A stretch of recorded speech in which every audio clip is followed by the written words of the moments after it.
A new school under construction in Kanawha County welcomed officials for a tour of the property today. News Channel 3's Adriana Doria joins us live now in Clendenin. Now, Adriana, that school project is really close to the finish line.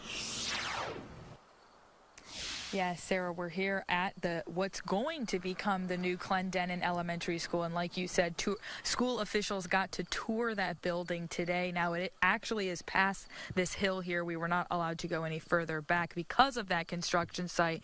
But what I can say is it's one step closer to its completion. A long time coming for Clendenin residents with a new school on the horizon. This is a state-of-the-art facility. The new Clendenin Elementary School just one step closer to completion, and today opened its doors for a tour of the property. It just makes us feel like that we're finally at the end of the road and that we're going to get what we deserve. Back in 2016, flooding wiped away the old Clendenin Elementary School, leaving students to learn in portable classrooms.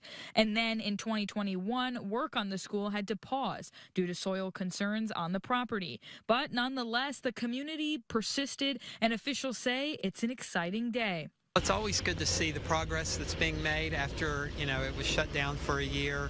And it's just exciting to come up here and see how much further along they are, and we're that much closer to getting kids into the building.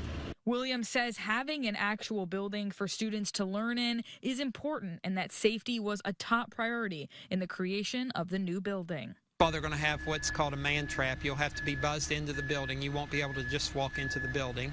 Grusky says this new building will change the game for students and allow them a better opportunity to learn and grow in their education. I just think the whole culture of the school will just be better once we get into the new school. It'll, you're not having to walk outside to go to your classes anymore. And I don't know, it's just going to be like a real school again. Yeah, so very exciting, and we're told that this construction is supposed to be complete just in time for the fall 2024-2025 school year. Back to you. All right, thank you, Adriana. And this was a very devastating incident, and a lot of people are ready to see that brand new building.